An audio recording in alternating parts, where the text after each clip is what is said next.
हर हर महादेव। नमस्कार दोस्तों, आप सभी का मेरे YouTube चैनल मायरा वॉइस में हार्दिक स्वागत है। आज की इस वीडियो में हम आपके लिए श्रावण मास का महत्वपूर्ण 7वां अध्याय लेकर आए हैं, जिसमें मंगला गौरी व्रत का वर्णन तथा व्रत कथा का भी वर्णन किया गया है। तो आइए श्रवण करेंगे। भोलेनाथ बाबा की जय, गौरी शंकर भगवान की जय। ईश्वर बोले, हे सनत कुमार, अब मैं अत्युत्तम भूम व्रत का वर्णन करूंगा, जिसके अनुष्ठान करने मात्र से वैधव्य नहीं होता है। विवाह होने के पश्चात 5 वर्षों तक यह व्रत करना चाहिए। इसका नाम मंगला गौरी व्रत है। यह पापों का नाश करने वाला है। विवाह के पश्चात प्रथम श्रावण शुक्ल पक्ष में पहले मंगलवार को यह व्रत आरंभ करना चाहिए। केले के खंभे से सुशोभित एक पुष्प मंडल बनाना चाहिए और उसे अनेक प्रकार के फलों तथा रेशमी वस्त्रों से सजाना चाहिए। उस मंडप में अपने सामर्थ्य के अनुसार देवी की सुवर्णमयी अथवा अन्य धातु की बनी प्रतिमा स्थापित करनी चाहिए। उस प्रतिमा को 16 उपचारों से, 16 दुर्वा दलों से, 16 चावलों से तथा 16 चने की दालों से मंगला गौरी नामक देवी की पूजा करनी चाहिए और 16 बत्तियों से 16 दीपक जलाने चाहिए। दही तथा भात का नैवेद्य भक्ति पूर्वक अर्पित करना चाहिए। देवी के पास ही पत्थर का सील तथा लोड़ा स्थापित करना चाहिए। 5 वर्ष तक इस प्रकार से करने के पश्चात उद्यापन करना चाहिए। माता को वायन प्रदान करना चाहिए, जिसकी विधि आप सुनिए। अपने सामर्थ्य अनुसार एक पल प्रमाण स्वर्ण की अथवा उसके आधे प्रमाण की अथवा उसके भी आधे प्रमाण की मंगला गौरी की प्रतिमा निर्मित करानी चाहिए। अपनी शक्ति के अनुसार स्वर्ण आदि के बने टंडुल पूरित पात्र पर वस्त्र तथा रमणीक कंचों की ओढ़नी रखकर उन दोनों के ऊपर देवी की प्रतिमा स्थापित करनी चाहिए। पास में चांदी से निर्मित सिल तथा लोड़ा रखकर माता को वायना प्रदान करना चाहिए। इसके बाद 16 सुवासिनियों को प्रयत्न पूर्वक भोजन कराना चाहिए। हे मित्र, इस विधि से व्रत करने पर 7 जन्मों तक सौभाग्य बना रहता है और पुत्र आदि के साथ संपदा विद्यमान रहती है। सनत कुमार बोले, सर्वप्रथम इस व्रत को किसने किया था और किसको इसका फल प्राप्त हुआ?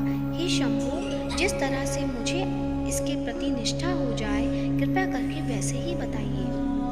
ईश्वर बोले, हे सनत कुमार, पूर्व काल में पुरु देश में श्रुति कीर्ति नामक एक विद्वान कीर्तिशाली शत्रुओं का नाश करने वाला 64 कलाओं का ज्ञाता तथा धनुर्विद्या में कुशल राजा हुआ था। पुत्र के अतिरिक्त अन्य सभी शुभ चीजें उस राजा के पास थी। अतः वह राजा संतान के विषय में अत्यंत चिंतित हुआ और जब ध्यानपूर्वक देवी की आराधना करने लगा, तब उसकी कठोर तपस्या से देवी प्रसन्न हो गई और उससे यह वचन बोली, हे सुव्रत, वर मांगो। शुद्ध कीर्ति बोला, हे देवी, यदि आप मुझ पर प्रसन्न हैं तो मुझे सुंदर पुत्र दीजिए। हे देवी, आप ही कृपा से अन्य किसी की वस्तु का अभाव नहीं है। उसका यह वचन सुनकर पवित्र मुस्कान वाली देवी ने कहा, हे राजन, तुमने अत्यंत दुर्लभ वर मांगा है, फिर भी कृपावश मैं तुम्हें अवश्य दूंगी। किंतु हे राजन, सुनिए, यदि परम गुणी पुत्र चाहते हो तो वह केवल 16 वर्ष तक जीवित रहेगा, और यदि रूप तथा विद्या से विहीन पुत्र चाहते हो तो दीर्घजीवी होगा। देवी का यह वचन सुनकर राजा चिंतित हो उठा और पुनः अपनी पत्नी से परामर्श करके उसने गुणगान तथा सभी शुभ लक्षणों से संपन्न 16 वर्ष की आयु वाला पुत्र मांगा। तब देवी ने भक्ति संपन्न राजा से कहा, हे नृपनंदन, मेरे मंदिर के द्वार आम का वृक्ष है, उसका एक फल लाकर मेरी आज्ञा से अपनी भार्या को उसे भक्षण करने हेतु प्रदान करो, जिससे वह शीघ्र ही गर्भ धारण करेगी, इसमें संदेह नहीं है। प्रसन्न होकर राजा ने वैसा ही किया और उसकी पत्नी ने गर्भ धारण कर लिया। 10वें महीने में उसने देवतुल्य सुंदर पुत्र को जन्म दिया। तब हर्ष तथा शोक से युक्त राजा ने बालक का जात कर्म आदि संस्कार किया और शिव का स्मरण करते हुए उसका नाम चिरायु रखा। इसके बाद पुत्र के 16 वर्ष के होने पर पत्नी सहित राजा चिंता में पड़ गए और वे विचार करने लगे कि यह पुत्र बड़े कष्ट से प्राप्त हुआ है और मैं इसकी दुखद मृत्यु अपने ही सामने कैसे देख सकूंगा।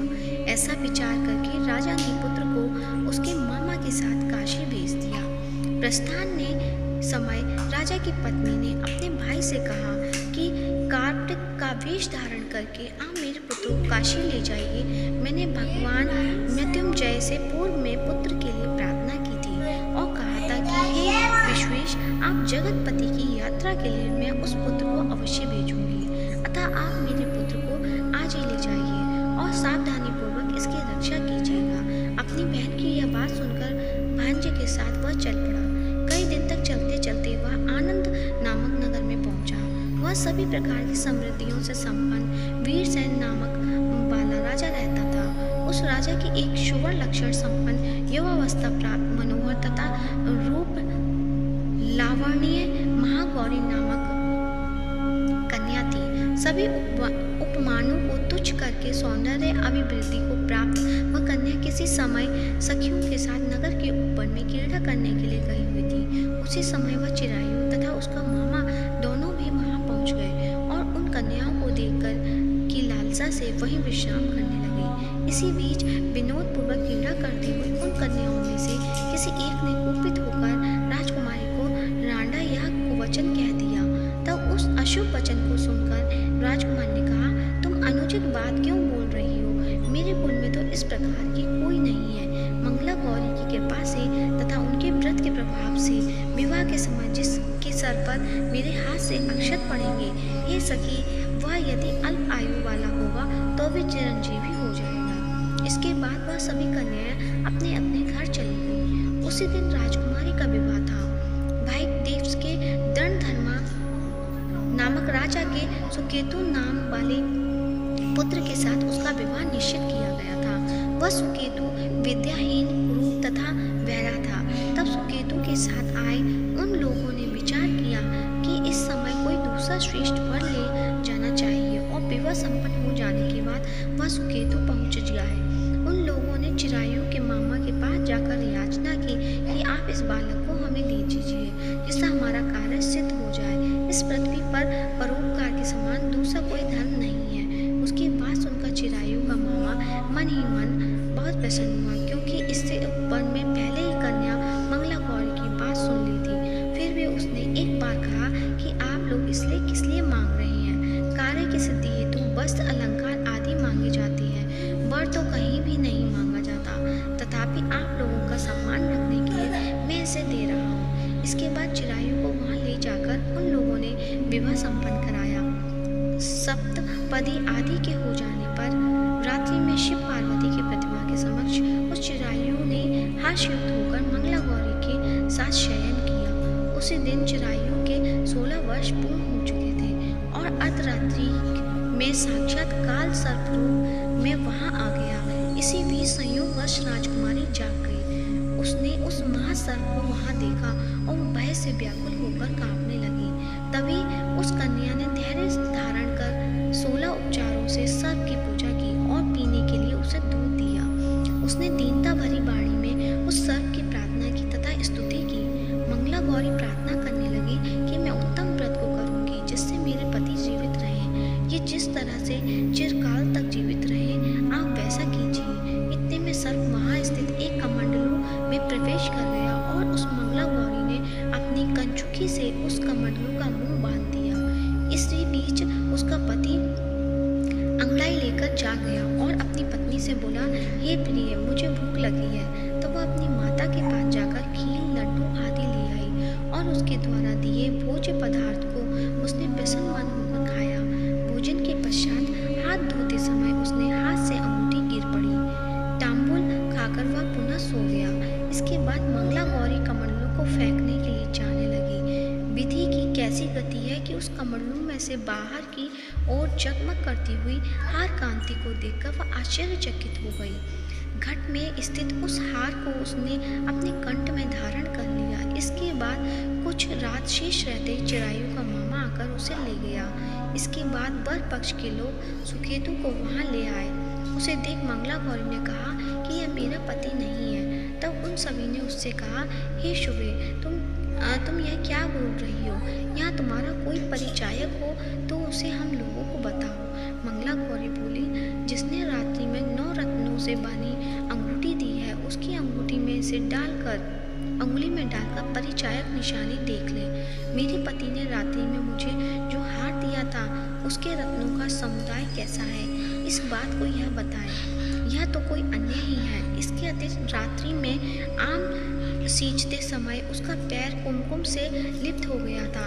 वह मेरी जांघ पर अब भी विद्यमान है। उसे आप लोग शीघ्र देख लें। साथ ही रात में परस्पर भाषण तथा भोजन आदि को कुछ किया गया था, उसे भी यह बता दे, तब यह निश्चित ही मेरा पति है। इस प्रकार उसका वचन सुनकर सभी ठीक है कहने लगे, किंतु जब एक भी बात न मिली तब सभी ने सुकेतु को उसका पति होने से निश्चित कर दिया और बर पक्ष वाले जिस तरह आए थे उसी तरह चले गए। उसके बाद अपने वंश को बढ़ाने वाले महान यश से संपन्न तथा परम मनस्वी मंगला गौरी के पिता ने अन्न-पान आदि का सत्र चलाया। उन्होंने बर पक्ष का वृत्तांत कानों कान सुन लिया कि स्वरूप के कुरूप होने के कारण लोगों के द्वारा किसी अन्य को बर के रूप में आदर पूर्वक लाया गया था। तब उन्होंने अपनी कन्या को पर्दे के भीतर बिठा दिया। उसके बाद 1 वर्ष बीतने पर यात्रा करके चिरायु अपने मामा के साथ यह देखने आया कि विवाह के बाद वहाँ क्या हुआ। तब उसे गवाश के भीतर से देखकर वह मंगला गौरी अत्यंत प्रसन्न हुई और माता पिता से बोली कि मेरे पति आ गए हैं। राजा ने अपनी सज्जनों को बुलाकर पूर्व में कहे गए सभी परिचायकों को निशानी को देखकर मंद मुस्कान वाली अपनी कन्या चिरायु को सौंप दी। राजा के शिष्ट जनों को लेकर विवाह का उत्सव कराया। इसके बाद राजा वीरसेन ने वस्त्र आभूषण आदि सेना घोड़े रथ और अन्य भी बहुत सी सामग्रियां देकर उन्हें विदा किया। उसके बाद कुल को आनंदित करने वाला वह चिरायु पत्नी तथा मामा को साथ लेकर सेना के साथ अपने नगर पहुंचा। लोगों ने मुख से उसे आया हुआ सुनकर उसके माता पिता को विश्वास नहीं हुआ। उन्होंने सोचा कि प्रारब्ध अन्यथा कैसे हो सकता है। इतने में वह अपने माता पिता के पास आ गया और स्नेह से परिपूर्ण वह चिरायु भक्ति पूर्वक उनके चरणों में गिर पड़ा। तब अपने पुत्र का मस्तक सूंघकर उन दोनों ने परम आनंद प्राप्त किया। पुत्र वधू मंगला गौरी ने भी सास ससुर को प्रणाम किया। तब सास ने उसे अपनी गोदी में बिठाकर सारा वृत्तांत शीघ्रता पूर्वक पूछने लगी। हे महामुनि, तब पुत्र वधू ने मंगला गौरी के उत्तम व्रत महात्म्य तथा जो कुछ घटित हुआ था वह सब वृत्तांत बताया। हे सनत कुमार, मैंने आपसे इस मंगला गौरी व्रत का वर्णन कर दिया। जो कोई भी इसका श्रवण करता है अथवा जो इसे कहता है उसके सभी मनोरथ पूर्ण होते हैं, इसमें कोई संदेह नहीं है। सूत जी बोले, हे ऋषियों, इस प्रकार शिवजी ने सनत कुमार को यह मंगला गौरी व्रत बताया और उन्होंने सभी कार्य को पूर्ण करने वाले इस व्रत को सुनकर महान आनंद प्राप्त किया। बोलो मंगला गौरी मैया की जय। 7वां अध्याय पूर्ण हुआ। आगे का अध्याय आपको आने वाली वीडियो में मिलेगा। उसके लिए आप मेरे चैनल को लाइक कीजिए, इस वीडियो को ज़्यादा से ज़्यादा शेयर कीजिए और यदि आप मेरे चैनल पे नए हैं तो चैनल को सब्सक्राइब करें। हर हर महादेव।